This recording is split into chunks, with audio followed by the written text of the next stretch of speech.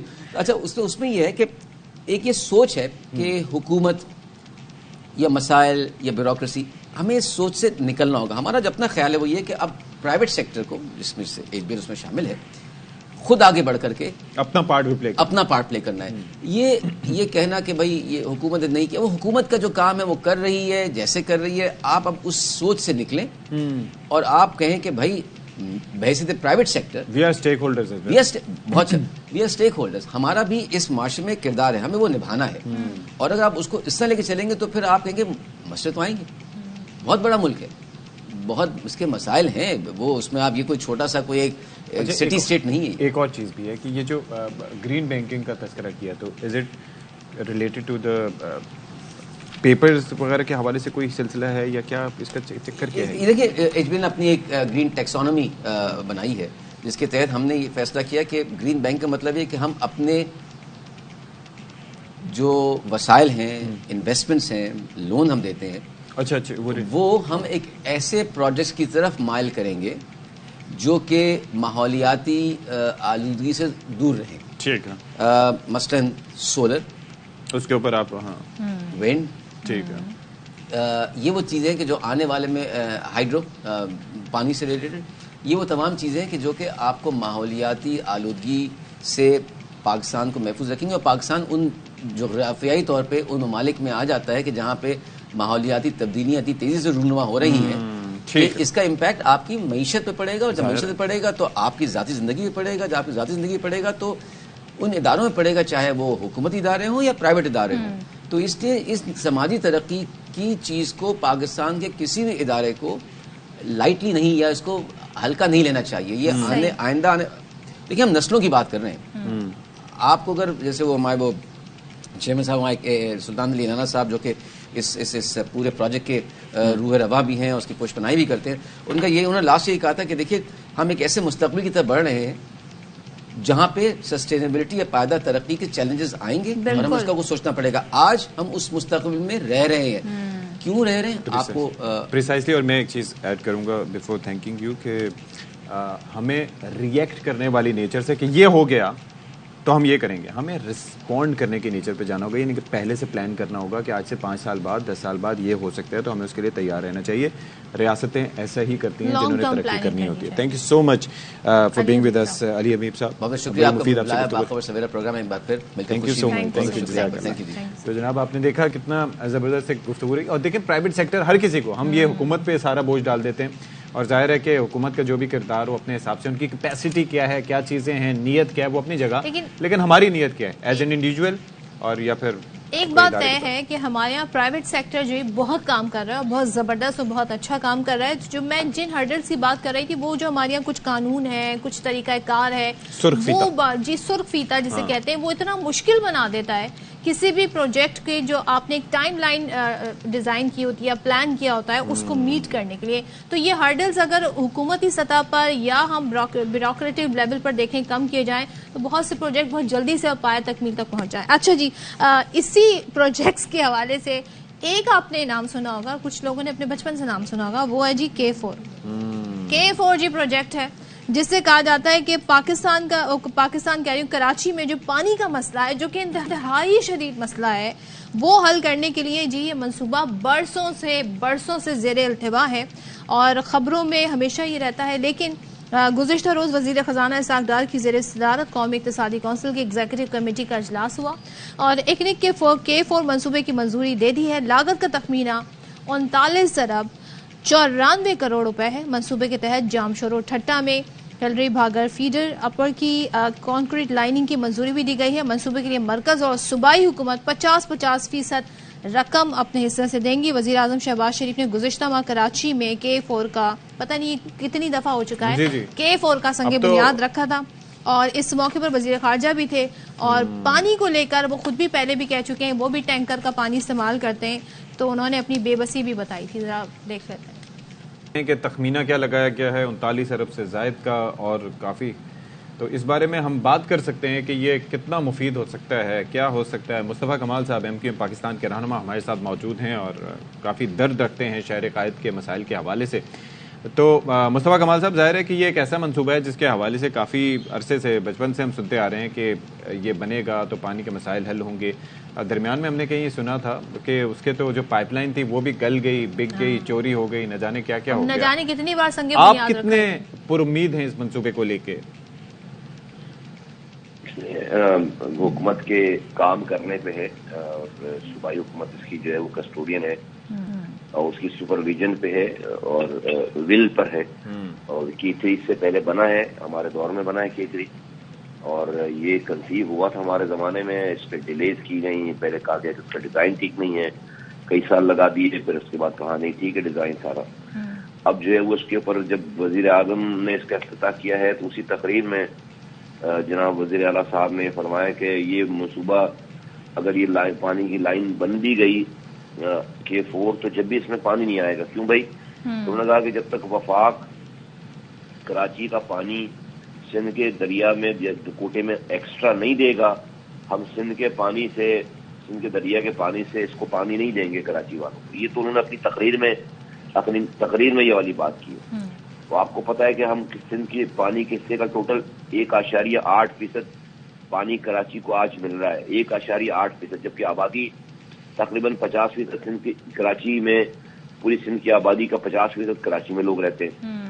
تو جہاں پر یہ ذہنیت ہو کہ تقریب نہیں، جہاں پر جو افتتاح ہو رہا ہے اور وزیر اعظم ملک کا صوبے کا وزیر اعلیٰ وزیر اعظم کو یہ کہے کہ جب تک آپ پانی نہیں دیں گے وہ آپ کو ایک ول جو نظر آتی ہے وہ پتہ چل جاتا ہے کہ بھائی اس کی ول کیا ہے. تو میں جو ہے وہ امید ہی کر سکتا ہوں، لیکن پیپلز پارٹی کی اس گورنمنٹ سے اور جو ان کا کنڈکٹ رہا ہے پچھلے 15 سالوں سے، مجھے امید نہیں ہے کہ یہ اس کے اوپر سیریسلی کوئی کام کرے. اچھا، ہم یہ دیکھتے ہیں برسوں سے یہ منصوبہ ہے مصطفیٰ کمال صاحب، یہ التوا کا شکار بھی ہے اور لاگت بڑھتی جا رہی ہے. جو یہ لاگت بڑھ رہی ہے، آپ اس کے لیے اس کا ذمہ دار کسے سمجھتے ہیں؟ ڈیفینیٹلی جو ہے وہ اس کا ذمہ دار جو ہے وہ انڈیا تو نہیں ہوگا نا، یا امریکہ تو نہیں ہوگا. جو لوگ حکومت میں ہیں پچھلے 15 سالوں سے سندھ میں، وہی اس کے ذمہ دار ہیں، وہی اس کے ذمہ دار ہیں. اور وہ پیپلز پارٹی کی حکمرانی ہے سندھ میں 15 سالوں سے، اور وہ کراچی کے معاملے میں یا کسی بھی پروجیکٹ کے معاملے میں وہ بالکل ان کو کوئی وہ خیال نہیں کرتے اس والی بات کا کہ دنیا کیا کہے گی، بلکہ وہ دھڑلے سے اس کو اپوز کرتے ہیں. ہمیں یاد ہے کہ ان کے ایک صوبائی وزیر تعلیم ہوتے تھے، وہ حیدرآباد یونیورسٹی پہ انہوں نے آفیشیلی بیان دیا کہ یہ یونیورسٹی میری لاش پر بنے گی، میری لاش پر بنے گی، میں یہ یونیورسٹی نہیں بننے دوں گا. اب جہاں کا وزیر تعلیم اسے بھی کیا کہ وہ حیدرآباد میں یونیورسٹی نہیں بننے دینا چاہتے. جہاں پر یہ سوچ ہو، اس طرح کا مائنڈ سیٹ ہو، پھر آپ جو ہے وہ کیا کیسے ایکسپیکٹ کریں گے؟ اس طرح کے لوگ ہیں. ہم کوشش کر رہے ہیں، جدوجہد کر رہے ہیں. اللہ کرے کہ سندھ کے لوگوں کے دلوں میں اللہ تعالیٰ ہماری بات ڈالے، ہمارے ساتھ وہ کھڑے ہوں. اور ہمیں اس کو ختم کرنا ہے. اللہ تعالیٰ ان کو بھی ہدایت دے، ہم یہ بھی کہتے ہیں ساتھ ساتھ. اچھا، ایک اور چیز ہے مصطفیٰ کمال صاحب، یہ بلدیاتی اداروں اور سربراہوں کو بااختیار بنانے کے لیے جو ترامیم کی گئی ہیں، آپ کا کیا اس پہ پوائنٹ آف ویو ہے؟ جی بہت اچھی بات ہے، لیکن صرف اپنے چونکہ ابھی پروونشل گورنمنٹ ختم ہونے کا ٹائم آ گیا ہے، پتا ہے کہ کوئی اور حکمرانی نہیں رہے گی، تو یہ تو بہت آسانی سے سمجھ میں آ سکتی ہے بات کہ جب آپ کا کیئر ٹیکر دور آ جائے گا تو اس کیئر ٹیکر وزیر اعلیٰ کے پاس سے پاور لے کے یہ اپنے میئر کو دینا چاہتے ہیں. پھر جب دوبارہ گورنمنٹ اگر بن جاتی ہے ان کی، دوبارہ اس سے پاور لے کے دوبارہ دے دیں گے. یہ تو پورا ایک جاگیردارانہ وڈرانہ مائنڈ سیٹ ہے. اس لیے ہم بار بار کہہ رہے ہیں کہ پاکستان اب اس نظام کے تحت چاہے آپ کیسے بھی کتنی دفعہ بھی الیکشن کرا لیں، اس نظام کے تحت نہیں چل سکتا. اور ہم ایگری کرتے ہیں کہ شاہد خاقان عباسی صاحب نے اس ملک میں نئے صوبوں کی بات کی ہے ایڈمنسٹریٹو بنیادوں پر. سینٹ کے ڈپٹی چیئرمین نے نئے صوبوں کی بات کی ہے، کیونکہ یہ نظام جہاں پر 18ویں ترمیم کے بعد سارا اختیار اور پیسہ صوبائی حکومت کے وزیر اعلیٰ کے پاس چلا گیا ہے، اور وہ وزیر اعلیٰ پلٹ کر نیچے کسی کو جواب دینے کے لیے کا پابند نہیں ہے.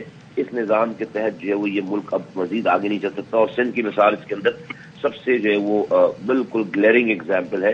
اور یہ کراچی بلیڈ کر رہا ہے اس طریقے سے، تو پورا پاکستان بلیڈ کر رہا ہے. اس لیے ہم یہ کہتے ہیں کہ اب اس نظام کے تحت جو ہے یہ ملک نہیں چل سکتا. ملک میں نئے ایڈمنسٹریٹو صوبوں کی ضرورت ہے، اور ایڈمنسٹریٹو صوبوں کی بنیاد جو ہے وہ پیپلز پارٹی نے اپنی اقربا پروری سے رکھ دی ہے.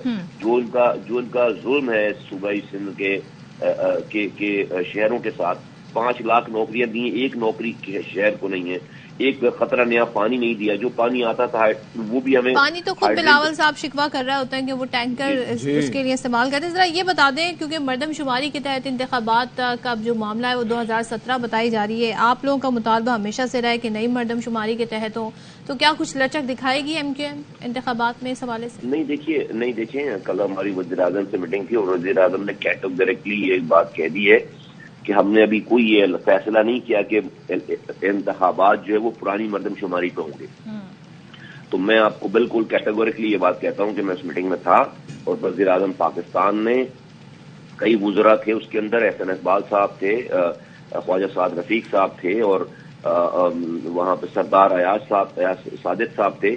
ہماری طرف سے خالد مقبول صدیقی صاحب تھے، اور فاروق ستار اور گورنر صاحب تھے، اور میں خود موجود تھا. اور انہوں نے کہا کہ کوئی ایسا فیصلہ بھی نہیں ہوا ہے کہ جہاں یہ کہا جا سکے کہ انتخابات جو ہے وہ پرانی مردم شماری پہ ہوں گے. تو میں اتنا کہہ سکتا ہوں آپ کو. ٹھیک ہے مصطفیٰ کمال صاحب، تھینک یو سو مچ. اور مصطفیٰ کمال صاحب کو ویسے کوئی امید نہیں ہے. انہوں نے کہا کہ 15 سال سے یہ حکومت ہے یہاں پہ، اور منصوبے کے حوالے سے بھی انہوں نے جو گفتگو کی وہ آپ کے سامنے ہے. یہ وہ منصوبہ ہے جی، اس کا بار بار افتتاح بھی ہوتا ہے، بار بار وعدے کیے جاتے ہیں، ہر بار ایک نئی لاگت کے ساتھ اس کو اناؤنس کیا جاتا ہے جی کہ اب اس پہ اتنی لاگت ہوگی، مگر منصوبہ جی التوا کا شکار ہو جاتا ہے. Let's see what happens this time. Looking forward. Meanwhile, break پہ جانے سے پہلے وقت باقی کافی کم ہے. مقابلہ سخت ہے، آپ کو ہم بتا رہے ہیں گول کے میدان سے. جی بریک کے بعد.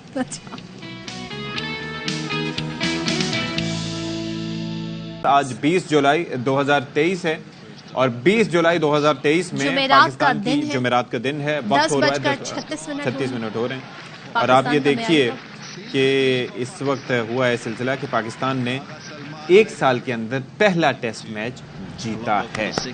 They deserve clapping. جی ہماری ٹیم کو کلیپنگ دینی چاہیے. Hats off to them. ان کی کوششیں اور یہ سارا جی کریڈٹ جاتا ہے. اب میں کہوں گی جو میچ کا پانسا جہاں سے پلٹا تھا وہ سعود شکیل کی جو اننگ تھی اس نے میچ کا پانسا پلٹا.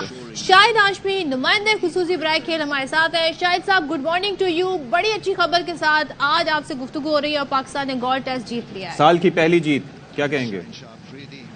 بالکل ایسا ہی ہے اور پاکستان نے جس طرح انگلش میں کہتے ہیں made a heavy weather of it, وہی کیا پاکستان نے. پاکستان کی ٹیم نے صرف 131 رنز بنانے کے لیے 6 وکٹیں گنوا دی اور یہ اچھا ہوا کہ امام الحق نے ایک بڑی زبردست اننگز کھیلی. انہوں نے ٹیسٹ ڈیبیو پر بھی اپنے آئرلینڈ کے خلاف اسی طرح کی اننگز کھیلی تھی جب پاکستان نے 164 رنز کا ہدف بنانے کے لیے بڑی مشکلات کا سامنا کیا تھا اور امام نے وہاں بھی 74 رنز بنائے تھے. 50 رنز بنا کر ناٹ آؤٹ رہے. بڑی اچھی باری کھیلی. گو کہ پاکستان کی بیٹنگ میں بڑی ڈیپتھ تھی لیکن اتنے رنز بنانے کے لیے 6 وکٹیں گنوانا سمجھے کہ پاکستان نے برا کیا, اچھی بیٹنگ نہیں کی. اچھا تو لائک بیٹنگ اچھی, اچھا میں کرٹیسائز نہیں کر رہا لیکن میں یہ جاننا چاہ رہا ہوں کہ there has been an issue اور آج کل تو آپ کو پتہ ہے ود دا ٹیکنالوجی کافی لوگ سیکھتے بھی ہیں. بابر اعظم جس طرح سے آؤٹ ہوئے اور لیفٹ آرمر پہ, تو واٹ ڈز دیٹ انڈیکیٹ؟ یہ ایک چنک ان دی آرمر ہے بابر کے. بالکل ہے. اس طرح کی بالر کے اوپر وہ آؤٹ ہوتے ہیں لیکن بابر اعظم کو اس کے اوپر سخت محنت کرنی پڑے گی. اس لیے کہ جس طرح ان کو کہا جاتا ہے کہ وہ ورلڈ کلاس پلیئر ہیں, وہ وائٹ بال میں بہت ہی اچھی کارکردگی دکھاتے ہیں, تو انہیں اس طرح پہلی اننگز میں بھی وہ تقریباً عجیب و غریب انداز سے سیدھا کھیلنے گئے اور گیند اچھل گئی اور کیپر نے انہیں کیچ آؤٹ کر دیا. دوسری اننگز میں بھی وہ اسی طرح سے تقریباً آؤٹ ہوئے کہ جس کے بابر اعظم جس کے مستحق نہیں ہوتے. اور ذرا ہم اگر بات کر لیں شاہد صاحب عبداللہ شفیق کے حوالے سے, پھر شان مسعود کے حوالے سے, نعمان علی 0 پر آؤٹ ہوئے, پھر سرفراز کی بات کر لیں, تو یہ آپ کیا انڈیکیٹ کرتا ہے جو ہماری بیٹنگ کی گئی ہے بیٹرز کی جانب سے؟ بالکل اسی طرح کرتے ہیں. عبداللہ شفیق کے لیے سب لوگ یہی کہتے ہیں کہ وہ بہت ہی ٹیلنٹڈ ہیں. انہیں 2 پاکستان کے بہت ہی اچھے جو جن کی کرکٹ میں بڑی خدمات ہیں, منصور رانا اور مصباح الحق, انہوں نے سلیکٹ کیا تھا آؤٹ آف نو ویئر. ان کا زیادہ فرسٹ کلاس کا ایکسپیرینس بھی نہیں ہے. ان کو یہ کہہ کر کہ وہ بڑے ٹیلنٹڈ پلیئر ہیں. تینوں فارمیٹ میں انہیں پاکستان نے موقع دیا, T20 میں, ون ڈے میں, ٹیسٹ میں, لیکن باوجود ٹیلنٹ ہونے کے ساتھ پچھلے ٹور پر انہوں نے ایک بڑی زبردست اننگز کھیلی تھی 160 رنز کی اور پاکستان کو گولڈ ٹیسٹ بھی جتوایا تھا. لیکن وہ پچھلی 11 اننگز میں بہت بری طرح سے ناکام ہوئے. صرف ایک ان کا جو ہائیسٹ اسکور ہے 11 اننگز میں وہ 45 رن. تو ٹیم کو سوچنا پڑے گا. پاکستان ٹیم اچھا ہوا کہ یہ ٹیسٹ میچ جیت گئی ہے, تو اب انہیں محمد ہریرہ کو چانس دینا چاہیے. ینگ لڑکا ہے جس نے پچھلے 2 ڈومیسٹک سیزن میں پاکستان میں سب سے زیادہ اسکور کیا. اور اب نیکسٹ ہمارا ٹیسٹ میچ کب ہے شاہد صاحب؟ 24 تاریخ سے یہ دوسرا ٹیسٹ میچ کولمبو میں ہوگا, SSC کرکٹ گراؤنڈ میں. تو پاکستان کو اب دونوں ٹیسٹ میچ جیتنے چاہیے. پچھلی دفعہ بھی یہی ہوا تھا کہ پاکستان پہلا ٹیسٹ تو جیت گیا تھا لیکن پھر دوسرا ٹیسٹ ہار گیا تھا. تو اب یہ کوشش کرنی چاہیے کہ دونوں ٹیسٹ جیتیں تاکہ سیریز بھی جیتیں اور ورلڈ ٹیسٹ چیمپئن شپ میں پاکستان کے پوائنٹس کی تعداد ذرا زیادہ ہو. اور آپ کو ہمیشہ اپنی سے تھوڑی سی جو کمزور ٹیم ہوتی ہے اس سے سارے میچ جیتنے چاہیے. کر لیتے ہیں. یہاں پر دوران ڈکیتی ایک قتل ہوا جس پر دکانداروں نے نیو سبزی منڈی کے خلاف, نیو سبزی منڈی کے قریب احتجاج کیا. اچھا سپر ہائی وے کے دونوں ٹریک اس پر ٹریفک کے لیے بند ہو گئے. یہ مناظر آپ دیکھ رہے ہیں, دے آر ویری ڈسٹربنگ. صبح بسم اللہ مارکیٹ میں فائرنگ ہو گئی تھی, ڈکیتی کے دوران فائرنگ کی گئی تھی اور اس کے نتیجے میں ایک شخص جاں بحق ہوا تھا, ایک زخمی ہوا تھا. بہت الارمنگ ہے یہ سچویشن. نذیر شاہ سے ذرا ہم جان لیتے ہیں کیونکہ آئی گیس وہاں پر ہم دیکھ رہے ہیں کہ اس کے بعد سے ہی پولیس مظاہرین سے مذاکرات بھی کرے, احتجاج کا سلسلہ جاری ہے, وہاں پہ ٹائر شائر جلائے گئے. نذیر بتائیے گا صورتحال کیا ہے؟ دکانداروں کا احتجاج جاری ہے؟ ہاں بالکل. دیکھیں صدف, میں اس وقت اس موقع پر موجود ہوں. یہاں پر بہت بڑی تعداد میں جو مظاہرین احتجاج کر رہے ہیں جن کا کہنا ہے کہ نیو سبزی منڈی بسم اللہ مارکیٹ کے قریب 2 نامعلوم مسلح موٹر سائیکل سوار نے جو فائرنگ کی تھی جس کے نتیجے میں ایک تاج محمد جاں بحق ہوا تھا,